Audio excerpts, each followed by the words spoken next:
Good morning, students. Myself, Dr. Anil Gokhru, Associate Professor of Mathematics, सम्राट Prithviraj Chauhan, government college Ajmer. हमारे कल के previous lecture में हमने टॉपिक स्टार्ट किया था लीनियर डिफरेंशियल इक्वेशन, जिसमें हमने एक टर्म इंटीग्रेटिंग फैक्टर को आपको बताया था। आज उस पर बेस्ड कुछ प्रॉब्लम्स, कुछ इलस्ट्रेटिव एग्जांपल्स को हम सॉल्व करेंगे। तो सबसे पहले मैं स्टार्ट करता हूँ। sec x dy by dx equal to y plus sine x. अब यहाँ पर इक्वेशन हमने इतनी सारी देख ली है, तो हम डिफरेंशियल इक्वेशन को कैसे पहचानेंगे कि इसमें वेरिएबल सेपरेशन करना है कि सब्स्टिट्यूशन करना है, या होमोजीनियस है या रिड्यूसिबल टू होमोजीनियस बनाना है। और उसके बाद हमने मेथड पढ़ा था लीनियर डिफरेंशियल इक्वेशन। तो हमने शुरू में जो इक्वेशन पढ़ी थी वो थी M D x plus N D Y equal to 0। ये भी वही फॉर्म है, इसको क्रॉस मल्टीप्लाई कर दो इधर तो ये dx बन जाएगा, और ये dy ऑलरेडी है ही है, जहाँ पर m और n जो है वो फंक्शन ऑफ x y और x एंड y हो सकते हैं। ठीक है, उसके बाद हमने वेरिएबल सेपरेट किया था। अगर ये m जो है वो फंक्शन ऑफ x का हो जाए तो यहाँ पर ये वेरिएबल ऑटोमेटिकली सेपरेट हो गया, और अगर ये फंक्शन y का हो जाए तो ये आपके पास वेरिएबल सेपरेट ऑटोमेटिकली हो गया ना। उसके बाद हमने होमोजीनियस फॉर्म पढ़ी थी, उसके बाद उसके रिड्यूसिबल टू होमोजीनियस पढ़ी थी। और कल जो हमने पढ़ा था वो ये वाला फॉर्म था dy by D x plus P Y equal to Q. यहाँ पर p और q के लिए बहुत ध्यान से हमको ध्यान रखना है कि वेयर p एंड q जो थे हमारे पास, p and q are functions of x alone अगर dy बाई डी एक्स में है, या p q r कांस्टेंट भी हो सकते हैं। लेकिन अगर ये फर्स्ट वाली फॉर्म है तो हमारे पास लीनियर डिफरेंशियल इक्वेशन होती है जिसमें कि हम इसके इंटीग्रेटिंग फैक्टर को निकालते हैं। तो इंटीग्रेटिंग फैक्टर हमारा कल क्या था, ये एक टर्म आई थी integrating factor, this is equal to E integral of P D X, integral of P D X with minus sign, E raise to the power minus P D X. ये इसका इंटीग्रेटिंग फैक्टर था।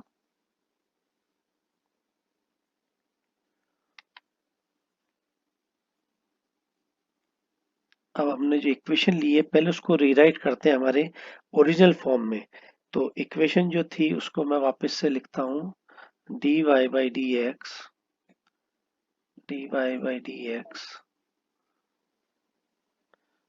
और ये आपको हो जाएगा minus cos Y equal to sine X cos X. कैसे लिखा है इसको, ये जो मेरे पास सेक एक्स था इसको अपॉन में ले जाऊंगा इधर सेक एक्स, और 1 अपॉन सेक एक्स जो है वो आपके पास कितना हो जाएगा कॉस। तो ये जो मैंने लिखी है नीचे इक्वेशन वो ऐसा जैसे लिखी है, और ये जो y के साथ जो कॉस बन के आ रहा है इधर वो मेरे पास विद माइनस साइन आ जाएगा, ये यहाँ पर आ गया है, ये कॉस x है यहाँ पर भी cos sine X cos of x cos x, और ये y तो था ही। अब देखिए इक्वेशन को हम जब रीराइट किया है तो अब यहाँ से अगर हम उसको कंसीडर करें ओरिजिनल इक्वेशन से तो हियर p इक्वल टू कितना आ गया माइनस का cos x and q equal to sin x cos x, क्योंकि ये तो फंक्शन ऑफ x होता ही है sin x and cos x। तो क्या मैं यहाँ से इसका इंटीग्रेटिंग फैक्टर निकाल सकता हूँ e raise to the power p dx, e raise to the power p dx, ये इंटीग्रेटिंग फैक्टर जो है ये हम निकालते हैं। Now integrating factor e raised to the power p dx, this is equal to e raised to the power minus cos x dx, और cos x का कितना हो जाएगा आपके यहाँ sin of x, तो e raised to the power minus sin x, this is the integrating factor. अब जब इंटीग्रेटिंग फैक्टर हमको ज्ञात हो जाता है, जब हमने फाइंड कर लिया इंटीग्रेटिंग फैक्टर, तो हम सॉल्यूशन लिखते हैं कैसे, y with integrating factor equal to q integrating factor with dx, अगर y में कर रहे हो तो dx के साथ इंटीग्रल होगा plus constant of integration c। ठीक है ना। अब मैं यहाँ पर एक एक की वैल्यू रखता जाता हूँ। इंटीग्रेटिंग फैक्टर मेरे पास क्या आया था, y e raised to the power minus sine x equal to q था मेरे पास sine x cos x, integrating factor ये है, और dx प्लस c। ठीक है। अब यहाँ पर हम इसको सॉल्व करने के लिए मान लेते हैं sine t equal to sine x equal to t मान लो, तो यहाँ पर आ जाएगा cos x dx equal to dt, ये cos x dx equal to dt हो जाएगा।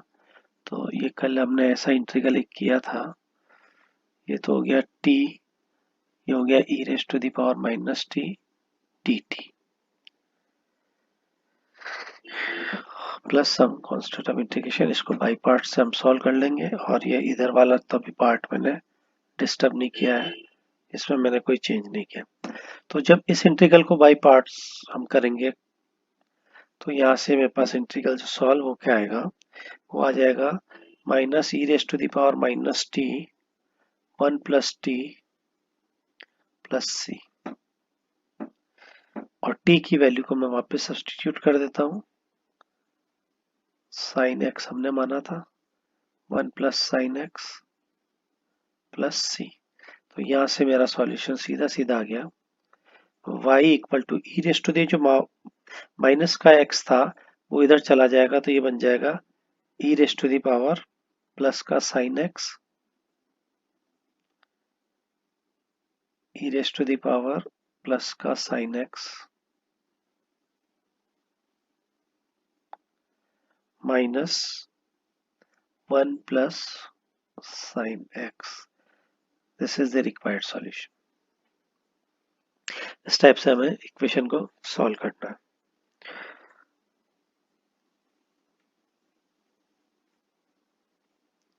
अब जैसे क्वेश्चन अगर बड़े होते हैं और छोटे क्वेश्चंस के रूप में उन्हें पूछा जाए, तो मैं ये क्वेश्चन लिख रहा हूँ।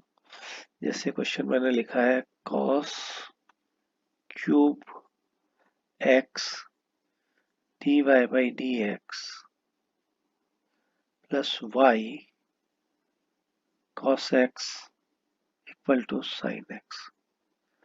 अगर मैं कहता हूँ इस इक्वेशन को write given equation in linear differential equation form, दी गई अवकल समीकरण को रेखिक अवकल समीकरण में चेंज करना है या हमें बदलना है।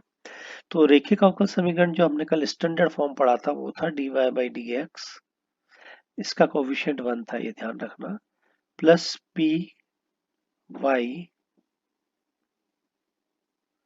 Equal to Q, where p and q both are function of x और मे बी कांस्टेंट। तो अब जो गिवन इक्वेशन है उसको अगर मैं लिखता हूं, तो यहाँ से dy बाई dx प्लस क्या था मेरे पास y cos x, y cos x और ये cos क्यूब x को मैंने यहाँ ले लिया, इज इक्वल टू लास्ट में था मेरे पास साइन x और cos क्यूब x।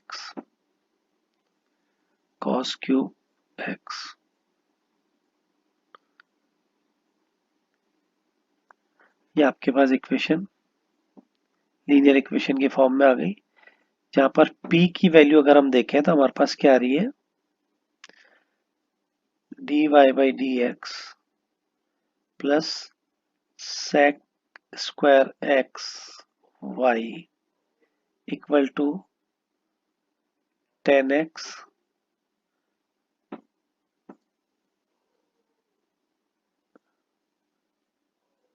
सेक स्क्वायर एक्स।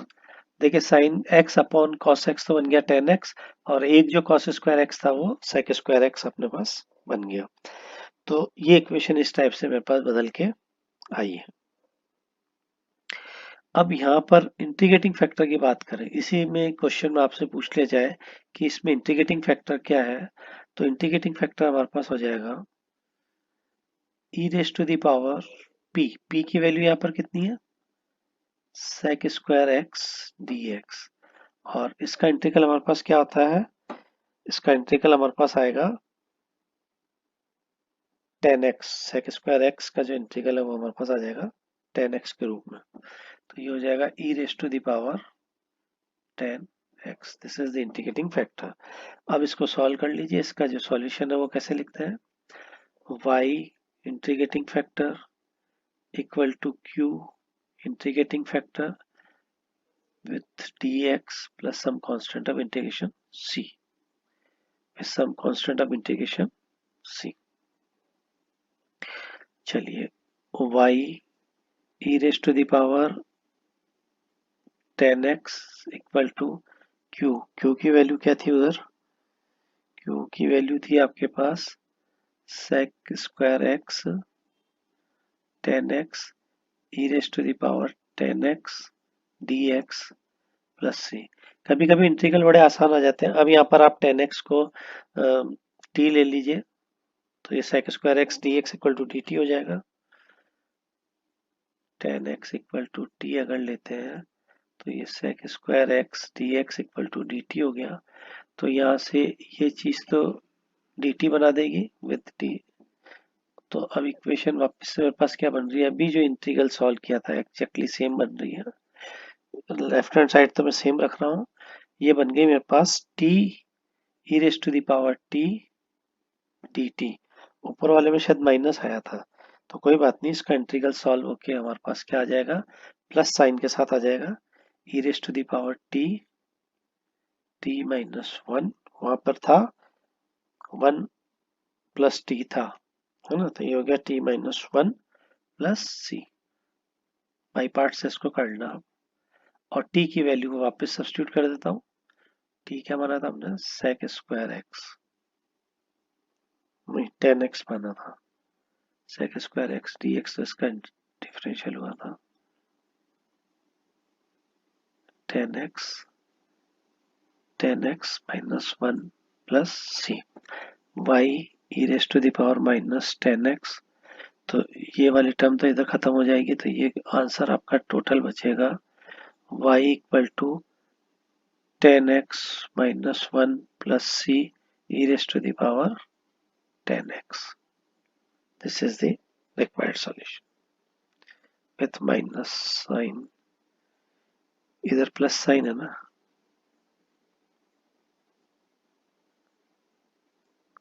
इधर प्लस साइन है with minus sign, this is the required solution. तो इस टाइप से हमारे को ये लीनियर डिफरेंशियल इक्वेशंस को सॉल्व करना है। इसमें एक आध और प्रॉब्लम लेते हैं, उसको सॉल्व करते हैं।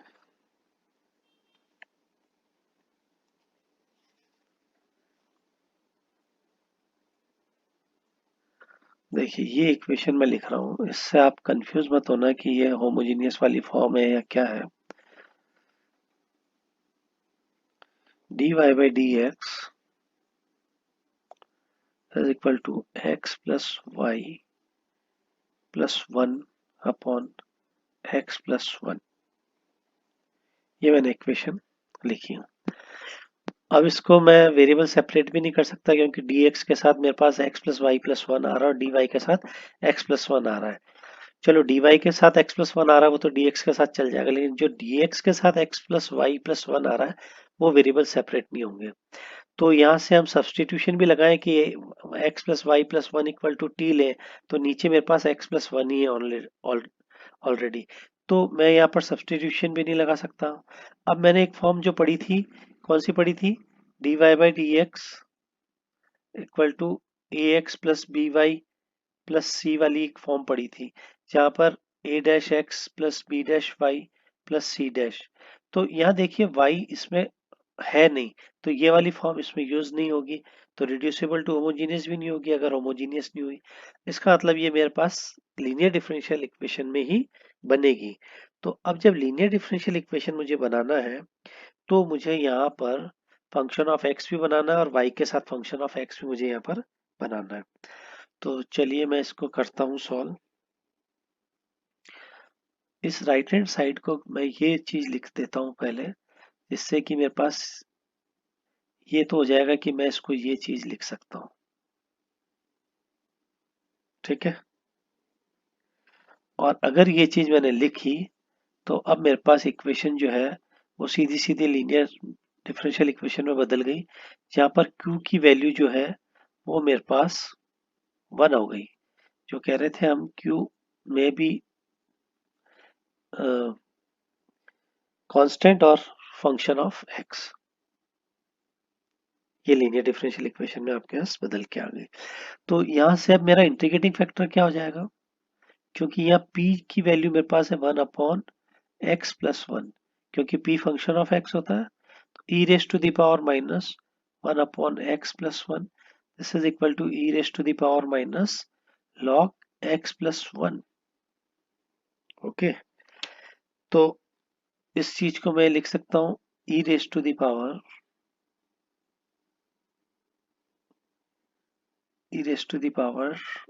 log x plus 1 raise to the power minus 1। ठीक है, अब ये log की प्रॉपर्टी से मेरे पास क्या आ गया, इंटीग्रेटिंग फैक्टर आ गया x plus 1 raise to the power minus 1, this is the integrating factor, और this is equal to 1 upon x plus 1। अब मेरा रिक्वायर्ड सॉल्यूशन जो है वो निकाल लेता हूँ, y integrating factor equal to q की वैल्यू कितनी थी, 1 ही थी मेरे पास, integrating factor dx plus constant of integration c। ये सॉल्व होके मेरे पास आ रहा है y x प्लस 1 अपॉन में equal to log x plus 1 plus c। This is the required solution, this is the required solution. तो इस टाइप से हमारे को कुछ डिफरेंशियल इक्वेशन जो है वो लीनियर वाली, उसको हम इस तरीके से सॉल्व करते हैं। अब हमारा जो नेक्स्ट लेक्चर होगा वो होगा